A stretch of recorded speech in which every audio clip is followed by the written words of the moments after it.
Muy buenas, ¿qué tal estáis, amantes del dividendo creciente? Bienvenidos a un nuevo vídeo de Financial Balance de GI. Como cada inicio de mes, os traigo 3 acciones de dividendos crecientes que considero muy interesantes para comprar en mayo de 2025. Y ojo, porque la segunda puede generar bastante debate. Abril ha sido un mes de contrastes en los mercados. Empezamos con unas caídas bastante fuertes y hemos terminado con un rebote muy sólido. Esto ha dejado muchas acciones en zonas atractivas, y de ellas he seleccionado 3 que destacan por lo siguiente: un crecimiento del dividendo sostenible, fundamentos financieros sólidos y un potencial de revalorización a largo plazo. Y si te quedas hasta el final, compartiré algunas menciones extra que también merecen seguimiento, aunque no las analicemos tan en detalle. Así que ya sabes, ponte cómodo, disfruta del vídeo, suscríbete si aún no lo estás hecho y vamos con los análisis. La primera acción que quiero presentar es la del gigante PepsiCo, una de las mayores compañías de bebidas y snacks del mundo, que tiene marcas icónicas como Pepsi, Lay's, Doritos, Gatorade, Quaker y Tropicana. Las acciones de Pepsi se están desplomando y la última presentación de resultados no ha hecho más que agravar la situación. La compañía lleva más de un 30% de caída desde los máximos del 9 de mayo de 2023, hace ahora justo 2 años. Los resultados de este primer trimestre de 2025 han sido peor de los estimados, y lo peor de todo es que han bajado el guidance para lo que resta de año, en donde anuncian que no habrá crecimiento en el beneficio por acción en este año 2025. Esto nos deja con un PER de 19,2 veces y un dividendo actual del 4,07%. Antes de que pasemos a analizar la caída y por qué considero que está en un buen punto de compra, vamos a hacer una breve introducción de la empresa. ¿Cómo gana dinero PepsiCo? PepsiCo genera ingresos principalmente a través de la venta de bebidas y snacks. A diferencia de Coca-Cola, que está centrada casi exclusivamente en bebidas, Pepsi tiene una diversificación clave gracias a su fuerte presencia en el mercado de alimentos.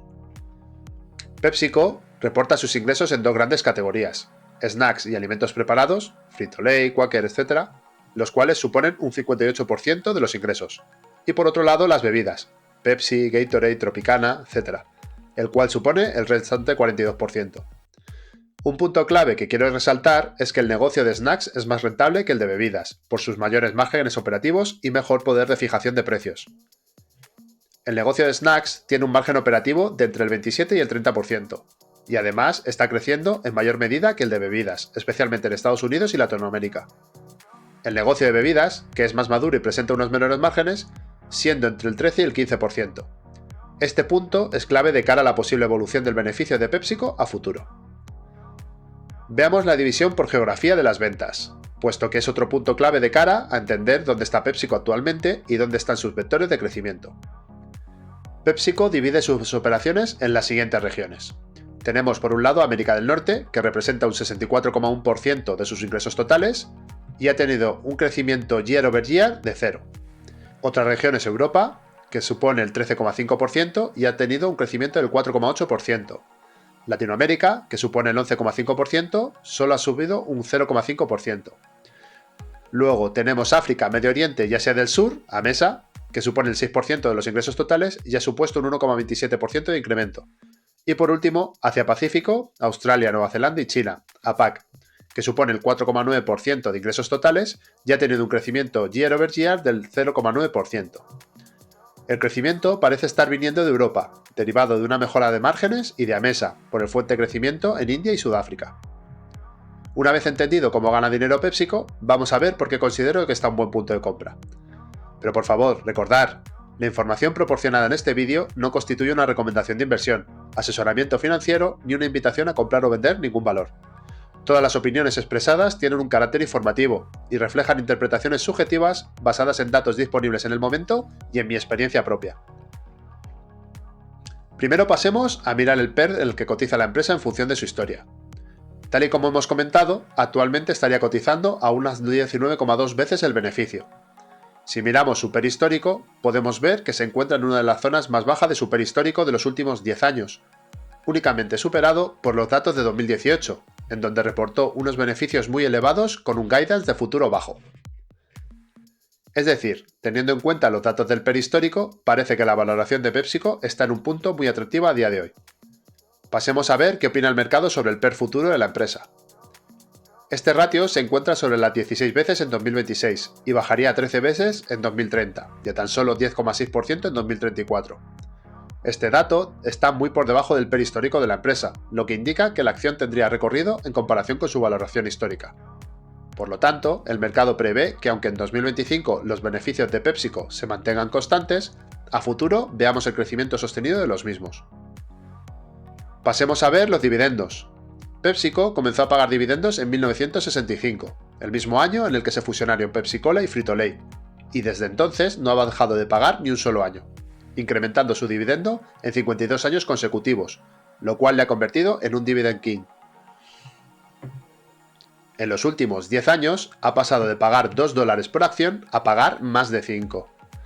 PepsiCo reparte actualmente un 4,07% en concepto de dividendos, lo que supone un 75,5% de payout ratio, un payout exigente, pero que deja margen para que la empresa continúe repartiendo dividendo, sin que éste tenga grandes aumentos anuales, cosa que viene dándose en los últimos años. El dividend rating de 62 puntos confirma la seguridad del dividendo, pero reafirma el poco crecimiento que podremos tener en el mismo a futuro. La media del dividendo repartido por PepsiCo de los últimos 10 años es de 2,83%, muy por debajo del rendimiento que nos estaría dando actualmente. Vamos a repasar sus fundamentales. En los últimos 10 años, PepsiCo, una empresa ya muy madura, no ha tenido unos crecimientos bestiales, pero sí que ha ido creciendo en un 50% las ventas, pasando de ingresar $63.000 millones en 2015 a $92.000 millones en 2024. Los beneficios netos han subido un 52%, pasando de 5.400 millones a 9.500. Un crecimiento sólido para una empresa del tamaño de PepsiCo. El flujo de caja también se ha mantenido constante, motivo por el cual la empresa no ha subido mucho los dividendos en los últimos años. Podemos ver que PepsiCo es una empresa predecible, que no debería darnos sustos a futuro, y que está cotizando a una valoración que deja margen de crecimiento. Veamos cómo pretende distribuir capital PepsiCo en 2025. Para 2025, la empresa plantea devolver aproximadamente $8.600 millones al accionista, de los cuales 7.600 millones serán en concepto de dividendos y 1.000 millones vía recompra de acciones. En la presentación de resultados del primer trimestre, la empresa nos dice que cuenta con una caja de unos 8.300, por lo que si mantiene la previsión de flujo de caja actual de 7.200 millones, tendría que tirar de caja para poder repartir el dividendo y recomprar las acciones que pretenden. Aunque el presidente de PepsiCo, Ramón Laguarta, ya ha adelantado que 2025 será un año de pausa en el crecimiento, debido principalmente a los costes asociados a la guerra tarifaria, la compañía parece estar sentando las bases para retomar el crecimiento de los años siguientes, apuntando a una tasa cercana al 5% anual. Este 2025 se perfila como un año de consolidación estratégica, donde PepsiCo optimiza estructuras y fortalece su presencia internacional para volver a crecer con fuerza. Precisamente, los mercados internacionales serán la principal palanca del crecimiento futuro, con México, Brasil e India destacando como regiones clave por su elevado potencial de consumo. Además, la diversificación del portafolio de marcas sigue siendo un pilar fundamental. En marzo de 2025, PepsiCo adquirió la compañía Poppi por casi $1.950 millones, una operación que aportará cerca de 300 millones de beneficio neto anual, reforzando su apuesta por productos más saludables y con alta demanda entre las nuevas generaciones. Esta orientación hacia productos funcionales, naturales y saludables es uno de los motores claves del crecimiento futuro de la empresa. A la luz de toda esta información, considero que PepsiCo se encuentra en un punto muy interesante para inversores de largo plazo. Estamos ante una compañía consolidada, resiliente y con una capacidad demostrada de adaptarse a contextos difíciles. Su historial de más de medio siglo aumentando dividendos lo demuestra. La situación actual guarda ciertas similitudes con la de 2018, cuando el mercado también mostraba dudas a corto plazo, pero la acción ofrecía una excelente oportunidad para el inversor paciente. Personalmente, la zona de entre 130 y $140 representa un rango atractivo para iniciar o ampliar posición. PepsiCo es ideal para formar parte del núcleo de una cartera de dividendos crecientes, y comprarla a buenos precios puede marcar la diferencia en el largo plazo. Antes de pasar a ver la segunda empresa, quiero compartir con vosotros un dato importante sobre mi canal de YouTube. Actualmente, solo el 33,4% de quienes ven mis vídeos regularmente están suscritos al canal. Aunque he visto cómo este dato mejora, si disfrutáis del contenido que publico y queréis seguir apoyando mi trabajo, os invito a hacer clic en el botón de suscribirse. Es gratuito, rápido y me ayuda muchísimo a seguir creando contenido de calidad. Muchas gracias y seguimos con el vídeo. La segunda empresa de este mes no viene exenta de polémica. Primero, por el tipo de negocio al que se dedica. Muchos inversores tienen reticencias con ciertos sectores. ¿Y tú? ¿Excluyes de tu universo de inversión empresas que no encajan con tu visión de futuro? Y el segundo motivo, porque ha sufrido una fuerte corrección bursátil en los últimos meses. La empresa no es más ni menos que Evolution Gaming. Es el líder mundial en juegos de casino en vivo para operadores online. Su principal fuente de ingresos proviene de ofrecer mesas en directo, como ruleta, blackjack o póker, con croupieres reales retransmitidos por streaming desde sus estudios. Además, ha ampliado su catálogo con juegos tipo Game Show y soluciones RNG, consolidando su posición como referencia absoluta en el sector. Evolution Gaming está siendo duramente castigada por el mercado.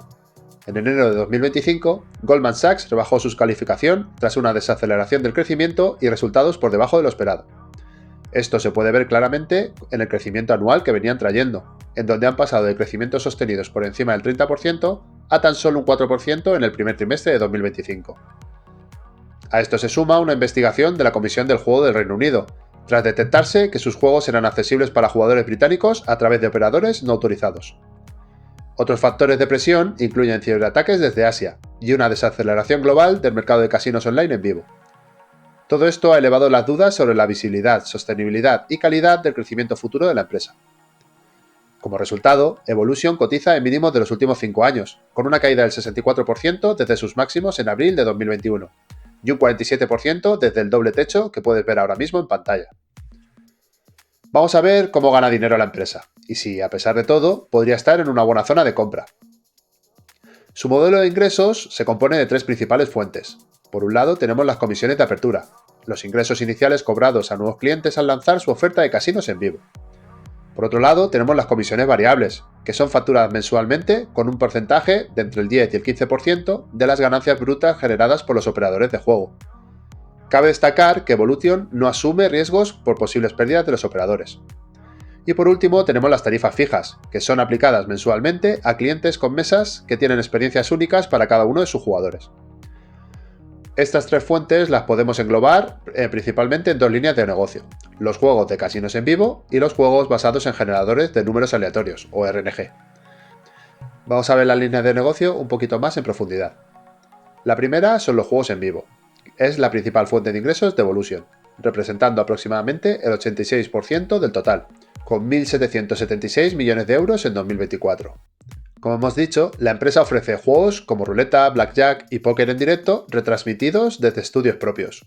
Además, ha innovado con formatos de game shows, como por ejemplo Lightning Storm, que se convirtió en su lanzamiento más exitoso en términos de usuarios activos.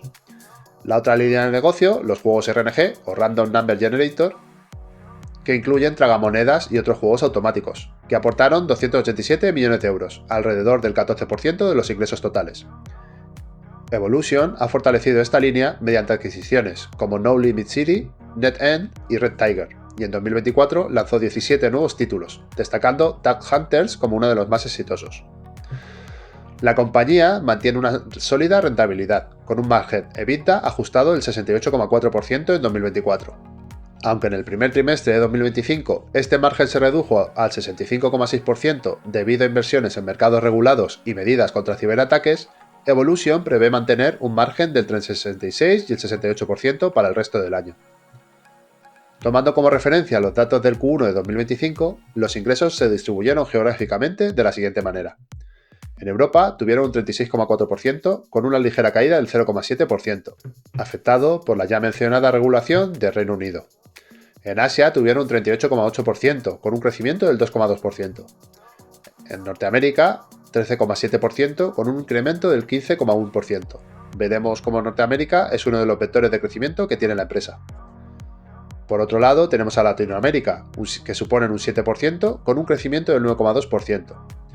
Y luego otros mercados, que suponen el 4,1% de los ingresos, con un crecimiento del 21,3%, en donde destacamos el crecimiento de Filipinas y Brasil.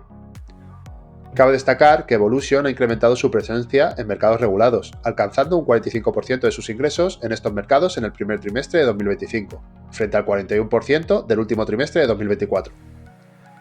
En cuanto a los datos financieros, vemos que el PER actual de la empresa está en 10,35 veces. Mirando el histórico de los últimos 10 años, podemos ver cómo nos encontramos en el punto más bajo de valoración de Evolution Gaming. Pasamos a ver los datos de ingresos, beneficios y su evolución del cash flow. Una imagen vale más que 1000 palabras para ello. En los últimos 10 años se han multiplicado por 26 las ventas, pasando de ingresar 76 millones de dólares en 2015 a 2.550 millones de dólares actuales. Si el crecimiento en ventas te ha parecido salvaje, espérate a ver el de los beneficios. Los beneficios netos se han multiplicado por 62. Sí, repito, 62, pasando de 20 millones a 1.244 millones en 2025. Tiene pinta que es una empresa mucho más rentable que cuando empezó. El flujo de caja se ha multiplicado por 97, un dato espectacular. Esto deja margen de sobra para poder invertir en I+D, recomprar acciones y repartir dividendos. Antes de pasar a ver cómo utiliza el capital disponible, veamos si tiene deuda o no. Precisamente es uno de los puntos fuertes de la empresa. Evolution Gaming no tiene deuda a largo plazo, y a corto únicamente tendría que pagar 16,2 millones de euros. Solo creo, que generando 1.100 millones de caja al año puede hacer frente a esos pagos. Y además cuenta con 805 millones en caja y equivalentes. ¿Aún seguís pensando que esta empresa puede quebrar? Yo creo que tiene bastante solvencia financiera. Si revisamos los ratios de retorno a la inversión, vemos que no se han debilitado en estos últimos años y que tiene unos números nada reseñables. Un ROE del 31% y un ROCE del 30%. Pasemos al crecimiento futuro que podría tener la empresa. Evolution Gaming tendría, en mi opinión, tres principales vectores de crecimiento. Por una parte, tendríamos la incesante demanda del sector de apuestas, que muy a mi pesar no deja de incrementarse. Las apuestas deportivas son las que más crecen, pero el porcentaje de crecimiento de casinos es muy importante, con un mercado de más de 40.000 millones de dólares en 2025. La tendencia alcista es clara, y se ha multiplicado por 2,5 veces de 2018 a 2025. En la última presentación de resultados, podemos ver cómo la actividad dentro de la red de Evolution aumentó un 11%, lo cual está en línea con el mercado. El segundo vector de crecimiento es su poca exposición que tiene actualmente en el mercado americano, y sobre todo en nuevos mercados como el filipino y el brasileño, en donde se están metiendo de lleno. Evolution Gaming tiene una baja penetración de mercado en Estados Unidos y es el principal proveedor de Blackjack a nivel mundial. Por lo tanto, es cuestión de tiempo que vaya ganando cuota de mercado al ser más competitivo que sus rivales directos. Pero sobre todo el crecimiento se verá en países como Filipinas y Brasil. Estos dos países tienen una cultura de la apuesta muy arraigada, por lo que veremos rápidamente si crecen o no en dichos mercados. El último vector de crecimiento es el de la innovación en nuevos juegos de alta calidad.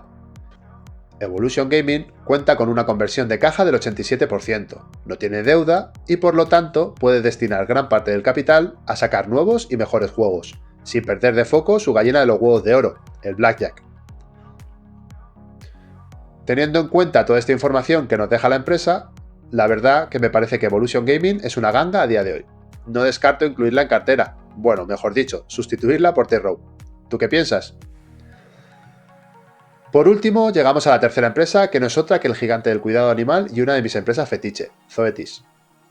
Yo llevo a Zoetis en cartera, por lo que desde ya os aviso que puede estar sesgada mi opinión. En la pasada revisión de cartera, Sergio me comentaba que no ve barreras de entrada en Zoetis y que las grandes farmacéuticas pueden robarle mercado.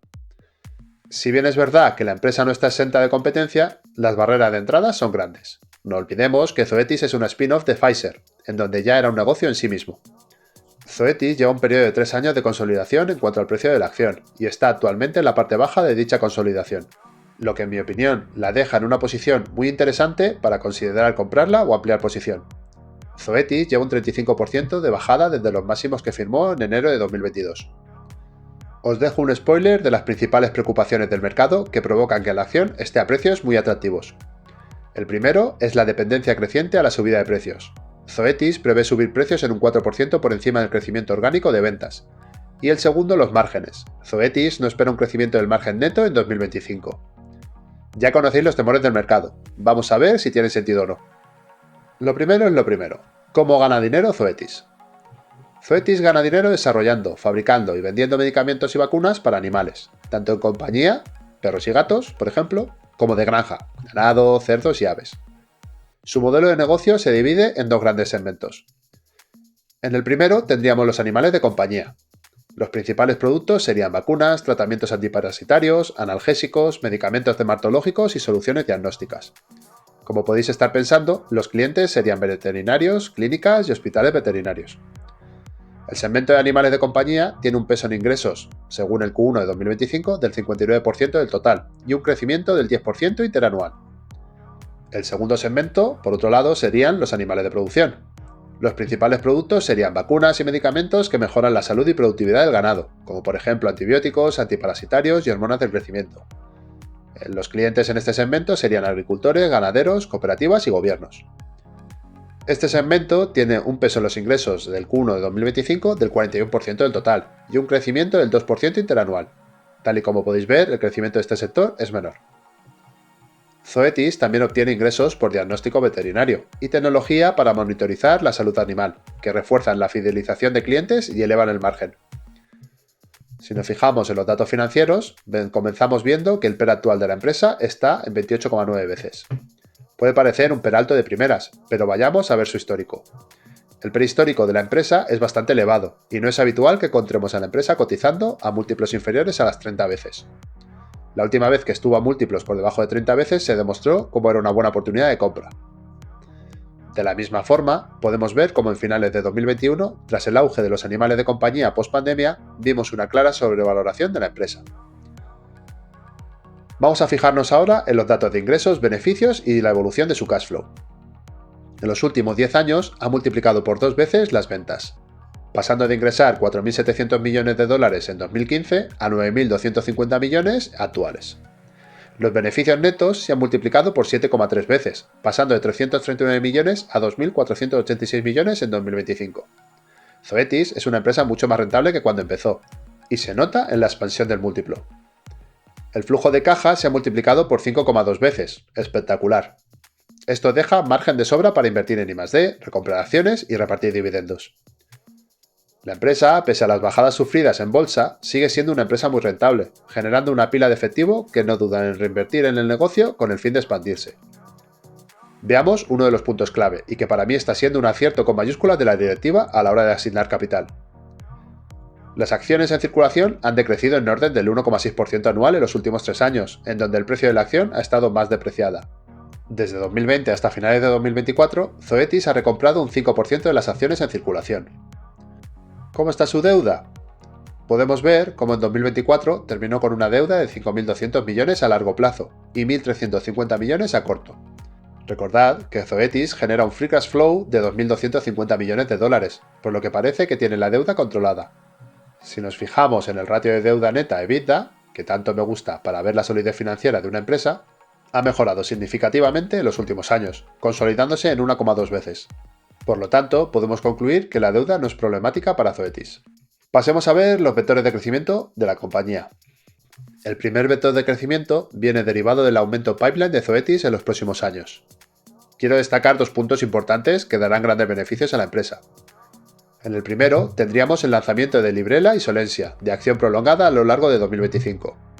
Esto puede suponer una bajada en los productos de Librela y Solensia actuales, pero que se verá compensado a largo plazo por un producto con mayor recorrido.